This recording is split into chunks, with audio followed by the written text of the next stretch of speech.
जय श्री राम दोस्तों, कैसे हैं आप सब। स्वागत है आपका अपने यूट्यूब चैनल श्री हनुमान जी के प्यारे में। मैं रचित तिवारी आज आप सबके सामने प्रस्तुत हुआ हूँ। तो आज मैं आपको बताऊंगा, बहुत लोगों ने मुझसे ये प्रश्न किया कि स्वप्न में अगर हम वानर बंदर को देखते हैं तो इसका क्या संकेत होता है, इसका शुभ परिणाम होता है या अशुभ परिणाम होता है।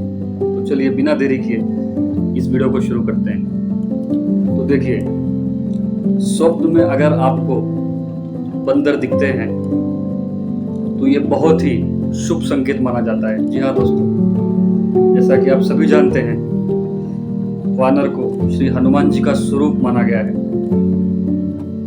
तो अगर आप स्वप्न में बंदर देखते हैं आपको खुश हो जाना चाहिए। दूसरी बात,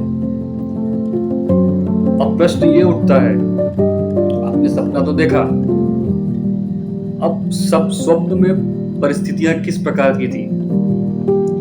क्या बंदर आपसे क्रोधित थे, या आपने एक ही बंदर देखा है, या आपने सैकड़ों बंदर देखे हैं, झुंड में बंदर देखे हैं, एक दूसरे से मारपीट कर रहे हैं।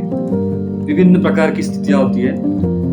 तो अब मैं उस परिस्थिति के बारे में आपको बताऊंगा, विभिन्न जो अलग अलग प्रकार की परिस्थितियां होती है स्वप्न की, जिससे आप सभी को आसानी से इसका पता चल सके और आप लोग इसका लाभ उठा सके। तो सबसे पहले, अगर आप मंगलवार के दिन या फिर शनिवार के दिन अगर आप वानर को देखते हैं स्वप्न में, तो ये बहुत ही शुभ सपना होता है।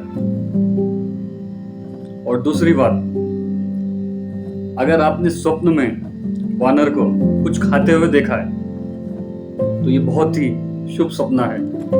इसका अर्थ यह है कि आपके घर में धन धान्य का लाभ होने वाला है।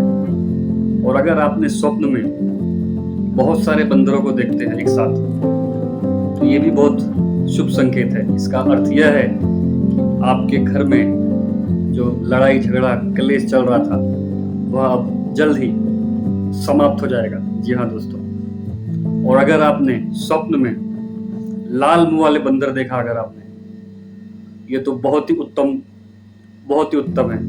इसका अर्थ यह है कि आपको मान, प्रतिष्ठा, सम्मान इसकी बहुत ही जल्दी प्राप्त होने वाली है। और अब मैं आपको बताऊंगा कि अगर स्वप्न में आप वानरों को एक दूसरे से लड़ता हुआ देखते हैं तो आपको थोड़ा सतर्क हो जाना चाहिए। जी हाँ दोस्तों, अगर आपने स्वप्न में वानरों को एक दूसरे से लड़ाई करते हुए देखा है तो इसका सीधा सीधा यह संकेत है कि आपको सावधान हो जाना चाहिए। जी हाँ, बहुत जल्दी आप कोई विवाद में पड़ने वाले हैं या आपका किसी से कलेश होने वाला है। तो हनुमान जी आपको सावधान होने का संकेत देते हैं कि आप सावधान हो जाओ। तो इसका यह मतलब होता है। अब मैं आपको बताऊंगा, स्वप्न में अगर बंदर आपके ऊपर हमला कर रहा है तो आपको सावधान हो जाना चाहिए। ये स्वप्न भी यह संकेत देता है कि दुश्मन आपको गुप्त रूप से आपके ऊपर हावी होने वाले, कोई षड्यंत्र आपके ऊपर रचने वाला है, तो आपको सावधान हो जाना चाहिए। तो इस तरह से कुछ संकेत हैं जो मैंने आपको बताया है। और सबसे अच्छा संकेत वानरों का देखना वो है मंगलवार और शनिवार को, जैसा कि मैंने आपको बताया। अगर आप उनको कुछ खिला रहे हैं, आप उनको फल खिला रहे हैं, फ्रूट दे रहे हैं, तो ये बहुत ही शुभ संकेत है। इसका अर्थ यह है कि श्री हनुमान जी की कृपा आप पर बनी हुई है और आपको निरंतर उनके पूजा पाठ जो भी आप करते हैं वो कंटिन्यू करना चाहिए। और आपको श्री हनुमान चालीसा के पाठ मन, क्रम, वचन ध्यान से उनकी पूजा अर्चना करना चाहिए। तो आशा करता हूँ आपको ये संकेत पसंद आया हो। इसे ज़्यादा से ज़्यादा लोगों तक शेयर कीजिए ताकि जिसको नहीं मालूम है इसके बारे में उसको इस जानकारी का वो लाभ उठा सके। तो कमेंट में जय श्री राम, जय हनुमान जरूर लिखिए और इसे ज़्यादा से ज़्यादा शेयर कीजिए। फिर मिलेंगे एक नई वीडियो के साथ, तब तक के लिए जय श्री राम।